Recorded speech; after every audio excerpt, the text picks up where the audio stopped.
नमस्कार बच्चों, आज हम पॉलिटिकल साइंस की क्लास में भारत के संविधान की अनुसूचियों के बारे में पढ़ेंगे। शेड्यूल्स ऑफ इंडियन कॉन्स्टिट्यूशंस की बात करेंगे।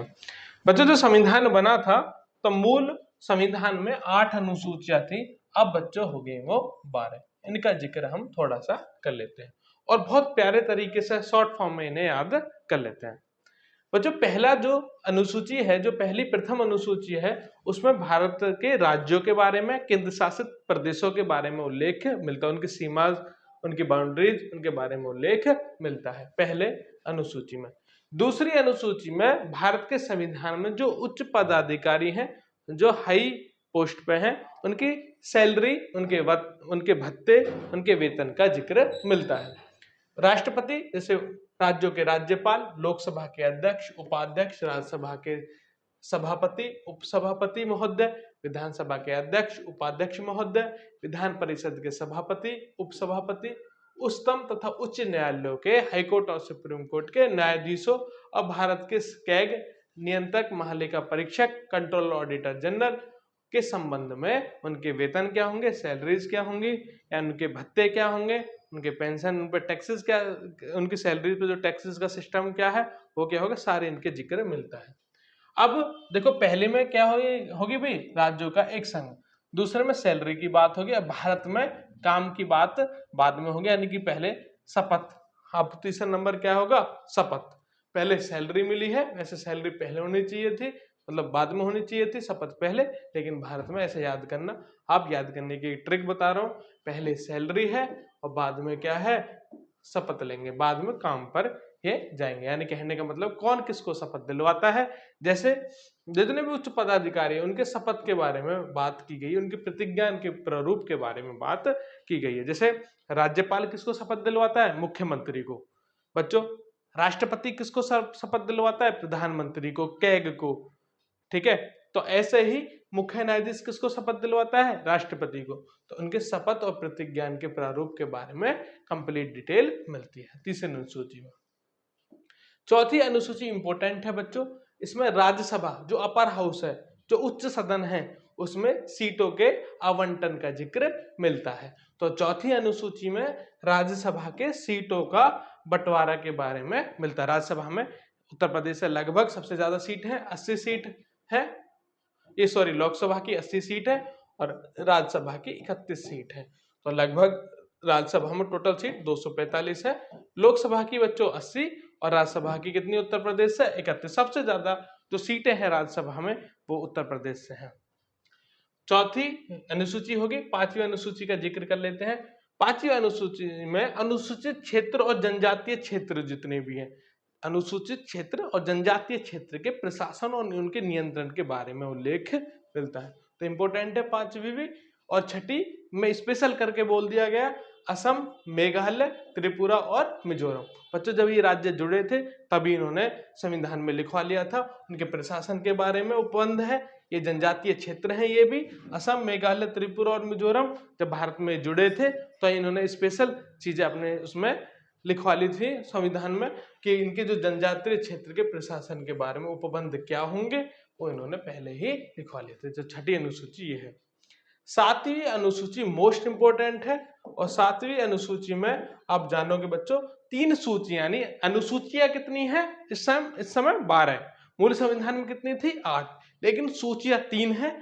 संघ सूची, राज्य सूची और समवर्ती सूची। देखो, भारत एक फेडरलिज्म देश है। फेडरलिज्म यानी संघवाद। इसमें राज्यों को भी कुछ अधिकार दिए गए हैं, सेंट्रल को भी कुछ अधिकार है, और कुछ मुद्दों पर दोनों मिलकर कानून चलाते हैं।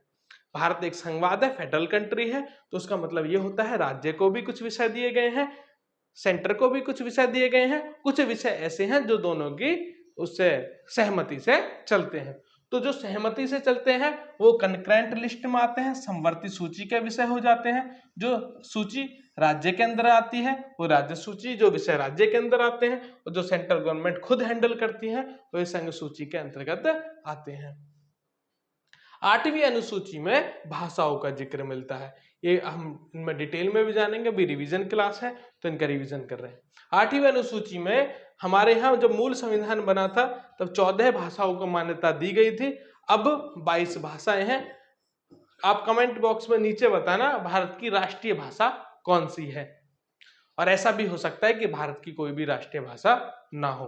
तो मैं इनमें संविधान संशोधन क्या हुए, तो सारी चीजें हम बताएंगे बच्चों इस बारे में डिटेल में जब मैं संवैधानिक संशोधन पढ़ाऊंगा। कौन कौन सी लैंग्वेज बाद में जुड़ी है, किस संवैधानिक संशोधन से वे जुड़ी है।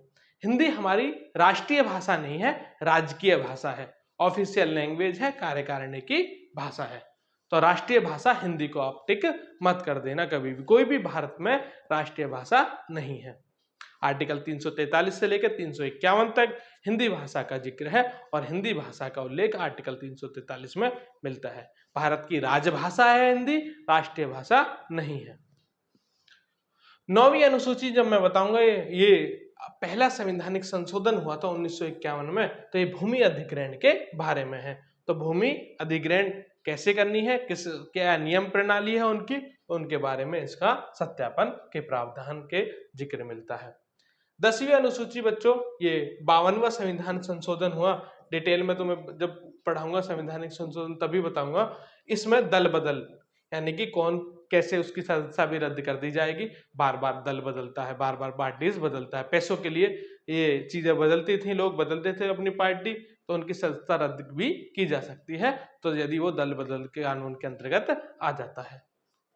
11वीं अनुसूची यानी डॉक्टर भीमराव अंबेडकर और मैं गांधी जी के सपने पूरे होते हैं इससे, यानी कि मैं कहूं पंचायती राज सिस्टम भारत में आता है। कमेंट बॉक्स में आप बच्चों जरूर बताना सबसे पहले का पंचायती राज कौन सा है जिसमें पंचायत पूर्ण रूप से लागू हुई है। तो 11वीं में क्या है, पंचायती राज। पंचायती राज सिस्टम मैंने क्लास में कंप्लीट डिटेल में पढ़ाया था बच्चों। इस वीडियो को ज्यादा से ज्यादा शेयर करें, ज्यादा से ज्यादा सब्सक्राइब करें चैनल को, अपने दोस्तों को पहुंचाएं यदि आपको अच्छी लगे तो। पंचायत के अधिकारों के बारे में, पंचायती राज व्यवस्था का जिक्र इसमें मिलता है। 92वां संविधान संशोधन है 92, और ये 93 और 94 का इसका जिक्र मिलता है। इसमें बताऊंगा क्या कंफ्यूजन है। और जब इसमें ग्राम पंचायतें आ गई, ग्राम पंचायतों के कितने प्रकार होते हैं, कितने टाइप्स होते हैं, कंप्लीट डिटेल में मैंने क्लास में पढ़ा है। यदि मैं वीडियो भी बना के इस पर भेज दूंगा ग्राम पंचायत के ऊपर पूरी। नगर, जब ग्राम पंचायत आ गई तो शहरों में नगर पालिका भी आती, नगर पंचायत भी आती। तो ये 12वीं अनुसूची में जोड़ी गई। 93वां संवैधानिक संशोधन देश में किया गया। तो ये साथी हमारी सारी अनुसूचियां, ये रिवीजन करनी है। एक अनुसूची हर बार पेपर में आती है बच्चों, इसे डिटेल में याद कर लीजिए, तो ये आपके लिए इंपॉर्टेंट है। अपने दोस्तों को भेजिए, सब्सक्राइब कीजिए। सारी की सारी अनुसूचियां मैंने आपको याद कराई है इस वीडियो के माध्यम से। नमस्कार, मैं इतना ही रखता हूं।